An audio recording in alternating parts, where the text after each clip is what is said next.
말씀드린 대로 일본을 팀장으로 해가지고 파가토, 태평양 아시아 조약기구인가 퍼시픽 에이시아 무슨 프리드 오가니제이션 나토 비슷한 걸 만들라고 그랬는데 이승만 박사가 단호하게 그만한 거 왜? 일본 밑에는 절대 안 들어간다 이거죠. 못한다. 절대 안 된다. 자, 여기서 아이크의 설전 이건 뭐 아는 분들은 굉장히 아픕니다만은 이제 2차 정상회담을 하려는 날 아침 10시에 되니까 미국 백악관에서 사람이 와가지고 가까이 우리 조약분 초기 읽어보니까 대한민국은 일본에 대해서 우호적으로 한다 하는 조항이 있어요. 이게 무슨 소리냐? 나 안 간다.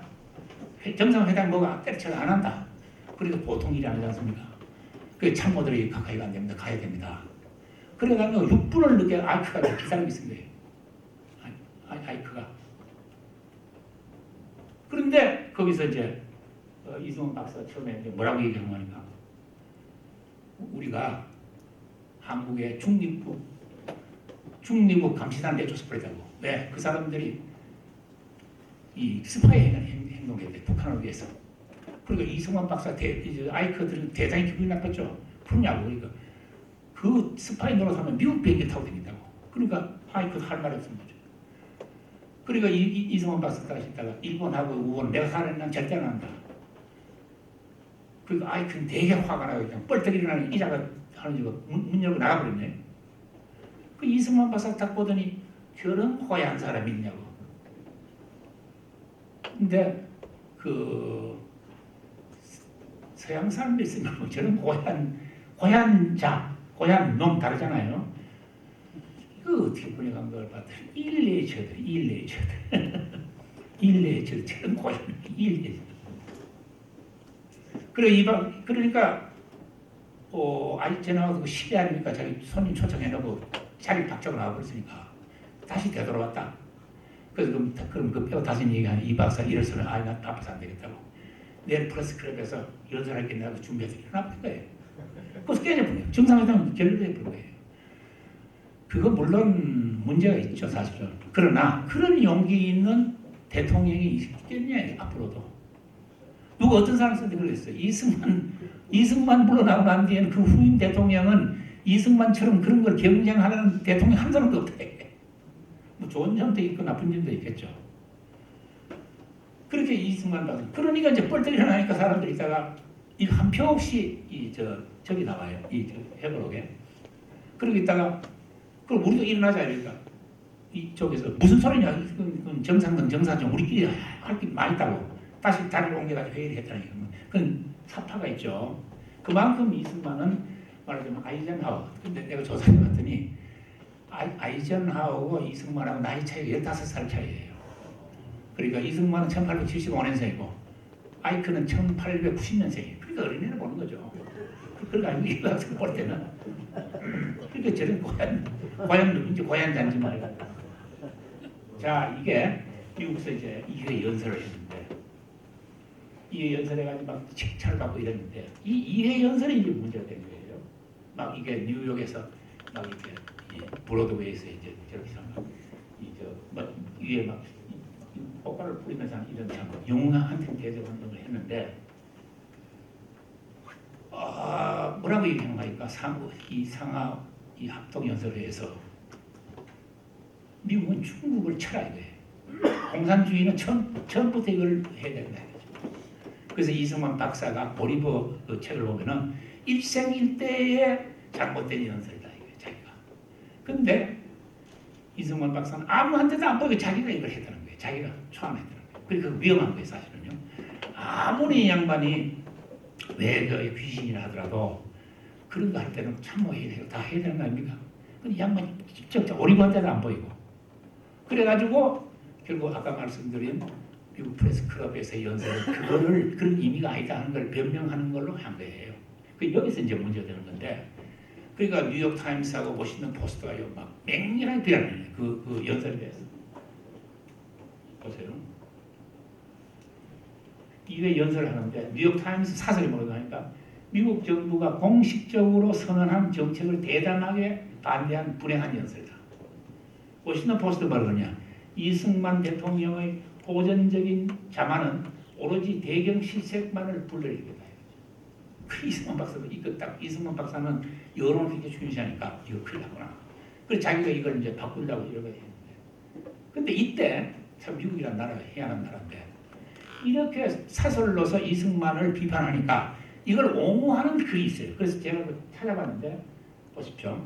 사설 비판 독자 편지가 실려 있어요. 그 이튿날, 그거 이튿날 미국 타임스에 우리 자신이 공포의 포로가 되지 않았다면 왜 우리가 이승만의 연설을 불행한 연설이라고 규정해야 하는가? 그 뉴욕타임스 사설을 반박하는 거예요. 그러니까 뉴욕타임스는 자기 사설 반박하는 글도 실어주는 거예요. 지금도 그렇죠. 불행하게도 진리가 미국에서는 점점 인기 없는 것이 되고 있다. 진실이 인기가 없다 이거죠. 그 다음 재밌어요. 미국에서 태어난 공산주의자들은 학교 교실에서는 학습에 필요한 모든 특혜를 누리면서도 사실을 이해하는 데 필요한 폭넓은 지성을 갖추지 못하고 있다. 꼭 대한민국에 요새 있잖아요. 사실은 그걸 모르니까 사실 외면하고. 보시죠. 그들은 이 계속 팽창하고 있는 공산주의의 무서운 현실을 힘으로 반대해야 할 필요성을 이해할 능력을 결여하고 있다. 이승만은 특이하다. 우리는 지금부터 10년이나 15년 후에는 그의 연설을 회고하면서 그의 계산된 용기를 찬양하고 우리의 비겁한 태도를 개탄할 것이다. 상당히 이게 미국 독자가 이 사람 이름이 이 사람 뭐 한 사람인지 모르겠는데 브루스라는 사람이 이 사람이. 근데 이때 53년에 이제 유해문 사람 이 크라크 장군의 책이 나와 있습니다. 회고록이 있어요. 이 크라크도 처음엔 이승만 박사를 제거하는 에버리데이 계획에도 관계가 있는 사람인데 나중에 이승만을 찬양을 하면서 뭐라고 썼느냐 이보시죠. 그리고 나는 반복해서 강조하고 싶은 것이 있다.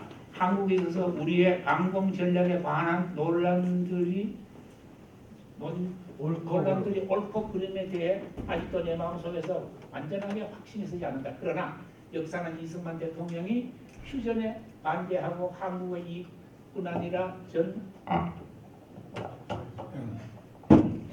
전 세계의 이익을 위해서도 이승만은 공산주의자들을 한국에서 군사적으로 폐기시키지 안 된다고 선언한 것은 미국보다 더 옳았다는 것을 증명한 것이다. 그래서 크라프도 이렇게 얘기하는데 매달한 말이 아니에요. 그러니까 그 당시에 대중신문들 뉴욕타임스라나 이런 거는 굉장히 욕을 했지만은 하게 그렇지 않습니까? 국가 미국 전쟁하라고 그러니까 미국에서는 염전 사상이 강한데 저걸 하겠습니까? 자, 그다음에 이제 거의 이제 끝나갑니다만은 4.19가 나니까 그때 아이크는 이제 이승만 내보내기 위해서 만약에 당신이 물러나지 않으면 우리가 여기 있을 이유가 없다는 식으로 강력하게 여기 이제 대사들을 보내가지고 항의하는 장면입니다. 저거 나가는 거죠. 하와이로. 자, 그럼 이제 이승만 외교의 특성. 제가 볼 때는 한 6가지로 정리를 하겠습니다. 첫째, 외교 목표가 자주 독립국가와 통일. 이 통일에 대해서는 제가 말씀 못 드렸습니다. 이 박사는 그렇게 통일을 하려고요. 자나 때나 통일입니다. 사실은요. 왜? 뭐 여러 가지 이유가 있겠죠. 우선 자기가 단독 정부 세우려 한 것도 문제가 있을 거고, 또 단정 수립사라는 권력 욕 때문에 했던 가진 욕을 얻어먹으니까 이 통일을 함으로써 그렇지 않다는 것을 보여주겠다. 그건 사실은 이 박사가 못한 통일이 이제 우리 후에 사람들에게 이제 적이 되지 않았나 저는 그런 생각합니다. 그 다음에 자주성을 견지했다는 거. 그렇게 미국의 적을 받으면서도 미국에 대해서는 그런 정도로 이 자주성을 견지했다는 거. 그 다음에 이게 중요한 거. 탁월한 식견을 가진 거예요. 이거 무식한 사람 할 수가 없는 겁니다. 그리고 국제정세에 대해서 나름대로의 견식이나 저기 없는 사람은 할 수가 없죠. 밑에 사람 모르고 이 시키도 저리 시키도 그러잖아요. 그 다음에 상대국의 여론과 의회를 통한 외교. 요새 말하자면 소위 대중외교 혹은 공공외교라고 말하고 있는 이승만 박사는 굉장한 이걸 하는 거예요. 그 다음에 외교 정략을 사는 거죠. 이걸 위해서 이런 걸 하는 거. 이걸 위해서 어떤 사람을 보면은 이승만 박사는 외교 수수의 아주 달인이라 이렇게 말을 하시면서 외교 수수의 달인, 마스터 오브 매니플레이션 이 책도나 그렇게 쓴 사람이 있습니다. 그 다음에 이제 개인 외교. 이 양반은 개인 외교를 했어요. 개인 외교를. 그 내 친구 중에 외교관 출신들이 있는데 이 박사 초기에 이제 자기당 들어간 친구들 얘기 들어보면요. 토요일이나 금요일 처음에 이 박사 입에서 영어 다 맨들이 보고서를 갖다가 이 박사는 영어로 저 했으니까 혼자 이제 외교하는 이게 이제 좋은 점도 있지만 문제가 있는 거죠. 그 다음에 여전히 과소평가적으로 왜곡하고 있는 거죠. 아까 제가 말씀드린 대로 그분이 물러날 때를 하고 그 주변에 관심배들을 해서 했지만은 그러나 외교에서 상당한 공적이 있다는 걸 우리가 알아줘야 되는데 이걸 안 하고 미국은 미국대로 보면 이게 언론이 나쁘고 신문에 맨날 얻어맞고 이러다 보니까 이승만 하면 뭐 이런 거예요. 그래서 지금 미국 학자들 들어보면은 특히 외교에서 약소국가에 중요하다. 약소국가의 외교를 우리가 연구를 많이 한다 하면서도 찾아보면요. 이승만 이름이 안 나오는 거예요. 저 뭐 하다못해 무슨 뭐 저기 태국의 무슨 왕이 무슨 독립을 유지했다, 뭐 누구 뭐 했다 이렇게 말하면서도 이승만의 저건 안 나오는 거예요. 그러니까 내가 얘기하는 것은 이제 우리가 이승만 외교의 이승만 외교의 정말 엄정한 평가를 위해서도 이제는 외교 정책 면에 국제 정치적인 면에서도 연구를 해야 된다는 얘기입니다. 자, 이승만 외교의 교훈은 뭐냐면 같은 얘기입니다. 외교의 중요성, 특히 우리나라 그렇지 않습니까? 외교의 중요성 더 할 나위가 없죠. 그 다음에 국제 정세에 대한 탁월한 식견이 있어요. 이 통치자는요. 그거 없으면 자격이 없는 거죠, 자격은요. 그 다음에 자주성과 국제 협력 원칙을 좋아. 그 다음에 이제 G2, 20 외교 경비 지금 무슨 일이지? 아까 말씀드린 대로 지금 한반도에서 이승만 외교가 만약 가치자는 어떻게 됐을까? 그 다음 반일 노선의 현대주. 반일 노선은 물론 이승만 박사가 반일 노선 한다고 무슨 철저히 원수졌다고 그건 아니죠. 말하자면 한국이 자주성을 없애면서 일본하고 협력하는 거. 전 요새 우리 하고 있는데 일본 사람들이 독도에 대한 주장을 보면요. 과거에는 독도 주장을 뭐 현지에 무슨 시마네 해안에서 하다가 이제 중앙정부 차원에서 계속 주장하고 있는 겁니다. 원래 독도 문제는 단합을 하게 되어 있어요. 선만에 올려놓기로 합의가 된 거예요. 그런데 지금 선만에서 끌어내려가기는 자꾸 이 문제를 일으키고 있어요. 그 부분 역시 이승만 박사의 대일 외교라는 상당히 탑변이지 않냐. 그 다음 개인 외교의 장단점. 뭐 이게 있습니다. 그 다음에 자, 아까 말씀드린 이승만 박사의 그 방공 노선에 대해서 제가 한마디만 얘기하겠습니다. 그레고리 핸더슨이라고 그 사람 쓴 뭐 폴리틱스 보텍스라고 서양에서 굉장히 그 교과서처럼 되어 있는 한국 정치예요. 그거 보면은 그레고리 핸더슨 여러분 잘 아시죠? 이승만 박사에 대해서 뭐라고 얘기하는가 이렇게 있습니다. 그의 신념의 단순 명쾌함, 논쟁적인 지적 권해 없는 민족적 정신적 통일론과 애국주의는 지식인들과 좌익 반대 세력을 제외한 모든 사람들에게 요건 무슨 소리냐? 이분은 자기의 우파 사상, 우익사상 지적 권해 없는 그냥 뭐 그런 거다 이거죠. 지적 권해가 없는 그런 사람 있잖아요. 왜? 정말 자기 신념에서의 방공이 아니고 아무 지적인 고민도 없이 뭐 그냥 그런 사람들을 평가하는 게 그래 핸더슨은요. 근데 저는 그렇게 안 봐요. 왜? 조수환 씨는 원래는 김무선생하고 같이 하다가 나중에 사회당을 만들었죠. 이게 1948년 12월 달입니다. 건국하던 해 YMCA에서 했어요.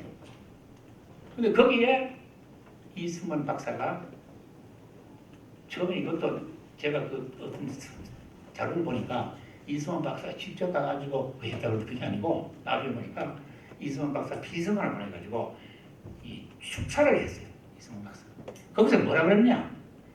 방공하는 국가에서는 반드시 사회주의 정당이 있어야 되는데 내가 존경하는 조수왕 선생님께서 이걸 한다니 정말 반가운 일이다. 이렇게 말한 거예요. 그럼 이승만 박사가 그냥 머리가 빈 방공인사에 아니죠. 이승만 박사는 뭐 여기 국내 정치에 관한 문제겠습니다만은 토지계획이라든가 여러 가지 복지 뭐 여러 가지 보세요. 이승만 박사는 결코 그냥 덮어놓고 그런 제3세계 방공 그런 사람하고 다른 아주 격이 높은 사람이에요. 이승만의 생각은 절대로 그레고리 핸더슨이 말하듯이요. 이게 무슨 아주 지적 고민 없는 지적 없는 그런 단순한 그런 사람이 아니다 이거죠. 자, 그래서 아까 제가 말씀드린 대로 이 공산주의 냉전에 대해서 우리가 재평가를 해야 된다 이거죠. 우리가 공산주의 냉전에 가장 피했는데 사실은 우리는 보면 뭐 서양 사람들이 하는 거 따라가는 거죠 사실은요. 자, 레이간 보시죠. 레이간은 제가 예를 들었는데 레이간은 83년에 악의 제국이라고 소리를 갖다 비난했죠.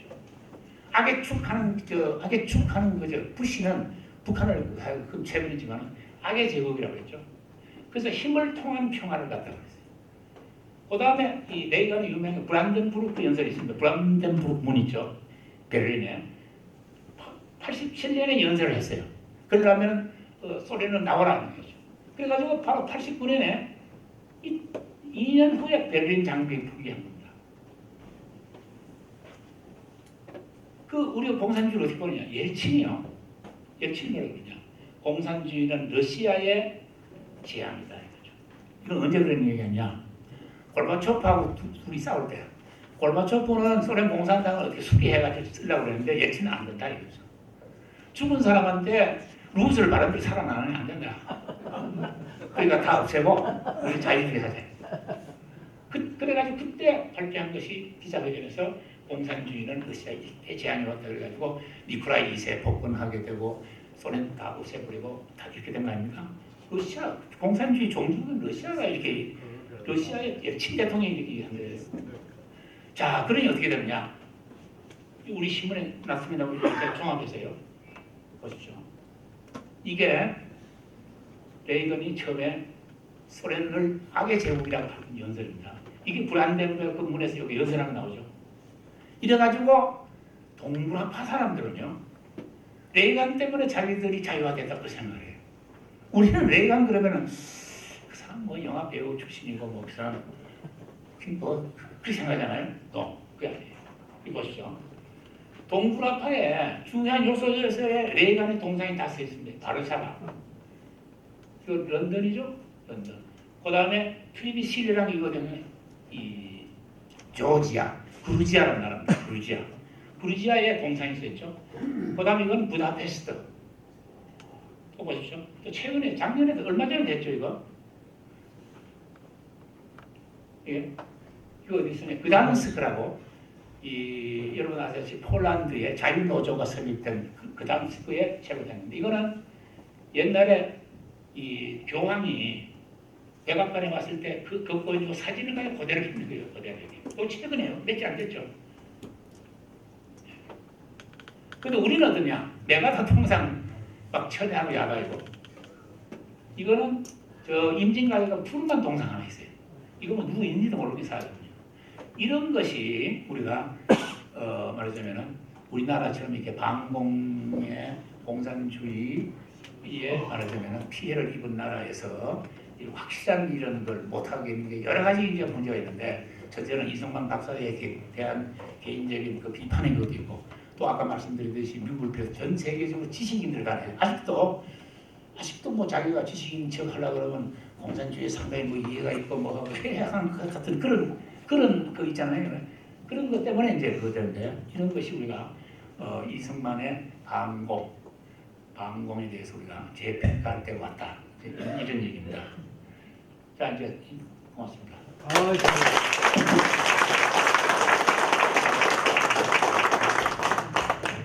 대단히